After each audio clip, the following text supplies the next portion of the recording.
राज्यभरात लाडकी बहीण योजनेची चर्चा सुरू असताना व अर्ज भरण्यासाठी महिलांची मोठ्या प्रमाणात झुंबड उडालेली असतानाच महाराष्ट्र राज्याचे मुख्यमंत्री एकनाथजी शिंदे यांनी अजून एक मोठी घोषणा केली आहे, तर ती म्हणजे लाडका भाऊ योजना, अर्थात मुख्यमंत्री युवा कार्य प्रशिक्षण योजना। तर मित्रांनो, या योजनेत 12वी पास पासून पुढील शिक्षण घेतलेल्या विद्यार्थ्यांसाठी व नवयुवकांसाठी विद्यावेतन देण्याचे घोषित केले आहे।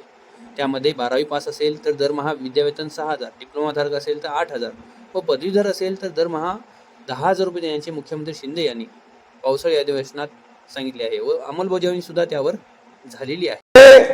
त्याच्यामध्ये काही लोक म्हणाले, अरे बहिणींचं, लाडक्या बहिणींचं, लाडक्या भावांचं काय, असं काही लोक म्हणाले।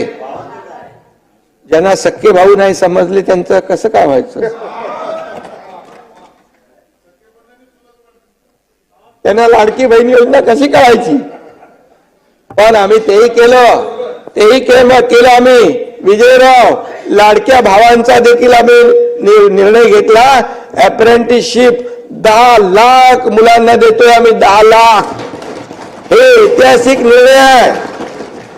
6,000, 8,000, 10,000 रुपये महिन्याला, आणि म्हणून त्याची अंमलबजावणी तात्काळ झाली पाहिजे। यासाठी देखील त्याची व्यवस्था आम्ही करतोय। सध्या बीपीएलचा डेटाबेस मी आताच म्हणालो त्याचा उपयोग करण्याला सांगितलंय, म्हणजे नोंदणीसाठी महिलांच्या मोठ्या रांगा लागणार नाहीत, त्यांची गैरसोय होणार नाही भगिनींची, याची देखील आम्ही काळजी घेतोय।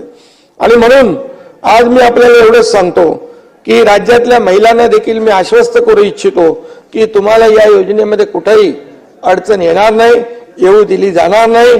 कुणी विचार करण्याची आवश्यकता नाही की 15 दिवसात नाही भरलं तर योजना गेली।